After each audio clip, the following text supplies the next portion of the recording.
Do you know how many Tuesdays the average person gets in a lifetime? About 4,160.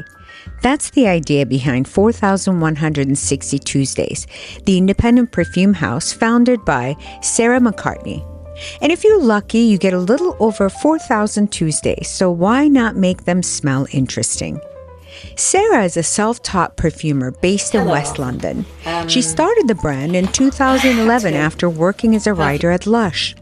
She didn't go into perfumery school, didn't work her way up through a lab. She just taught herself, and her studio has become one of the most distinct voices in independent scent. Her range is huge: classic florals, strange concept scents, and everything in between. She's made perfumes that smell like sticky toffee pudding, a London bus ride, and even a croissant for the supermarket Lidl. She's not just making quirky scents for the sake of it. Sarah treats perfumery like a creative practice, something personal, precise, and experimental. Her work often pulls from literature, music, neuroscience, memory. She's deeply interested in how scent affects cognition. She talks about smell not just as a pleasure, but as a tool for keeping the brain sharp, something we could use to pay attention, to stay awake to the world, and maybe even preserve memory over time. She also teaches a lot. Her studio has trained a whole generation of indie perfumers who approach scent in the same sense of curiosity and irreverence. But you'll notice across all her work is that her perfumes don't behave the way you expect them to.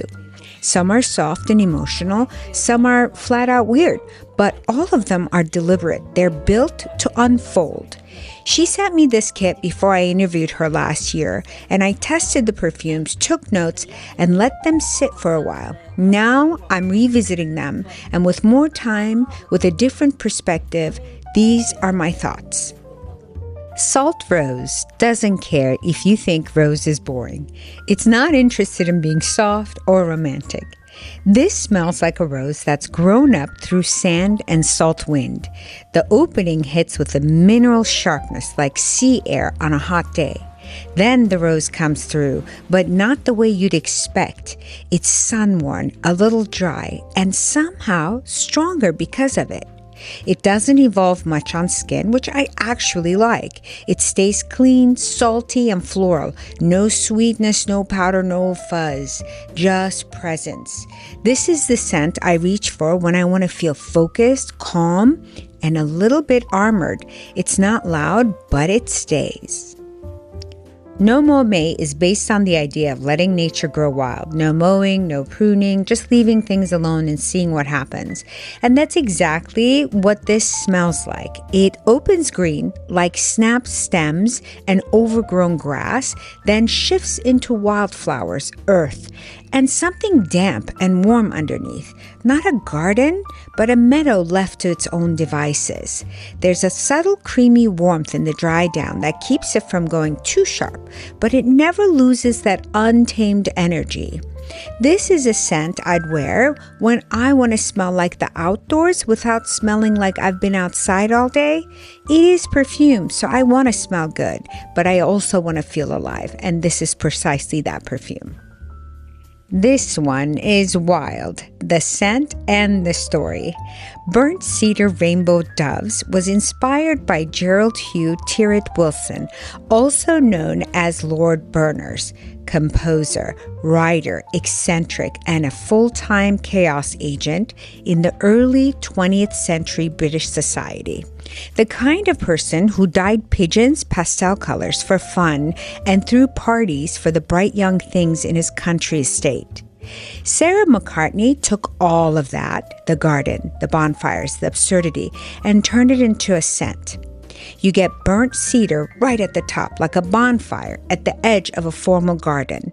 Then there's the strange floral heart, rose, geranium, maybe mock orange, and finally something animalic and sweet, civet and sugared almonds.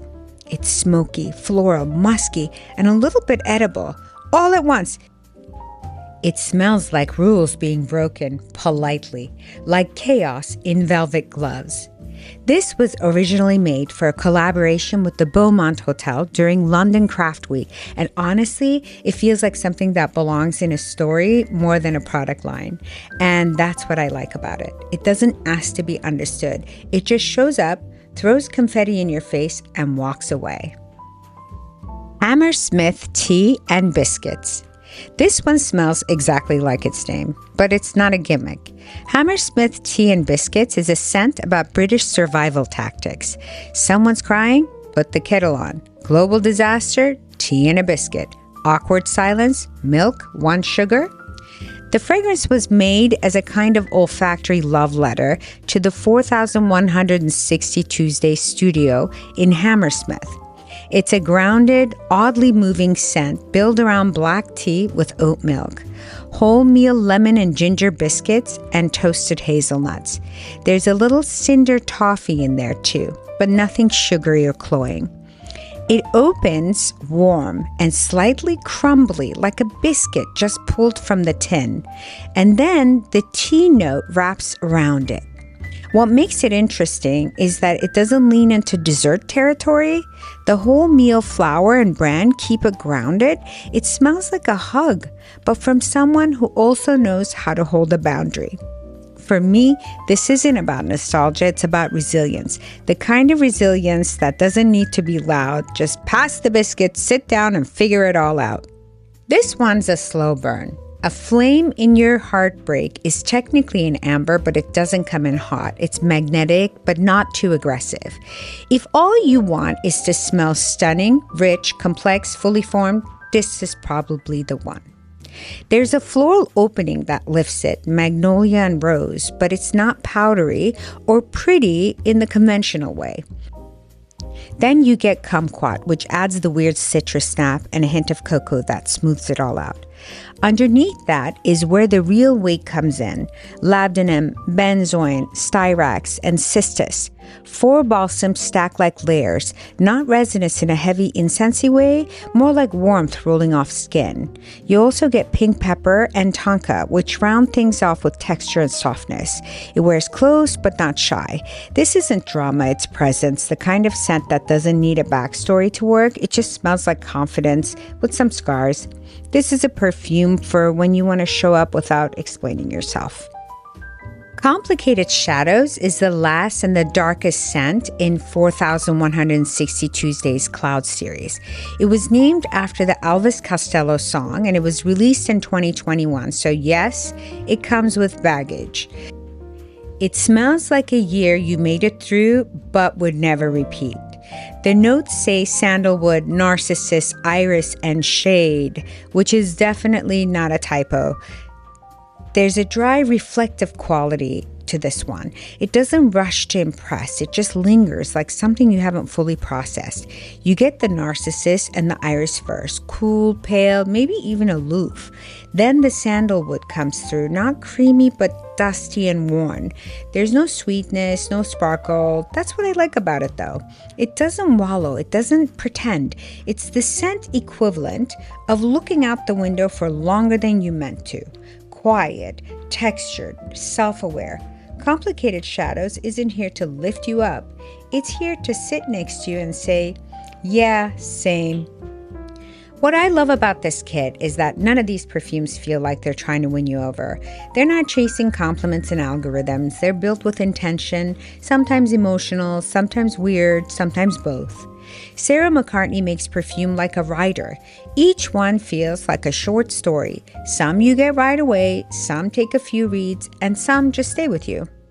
These aren't perfumes you wear to be noticed. They're the kind you wear to remember yourself. Have you heard of 4160 Tuesdays before? Would you try any of these perfumes? Are there any that stood out to you just because they sound great? Let me know in the comments. I'd love to hear what kinds of fragrances you're drawn to, especially the ones that don't play by the rules. If you enjoyed this, like the video, subscribe, and share it with someone who needs a new way of thinking about scent. This is Hülya with Elevated Classics. Until next time, ciao.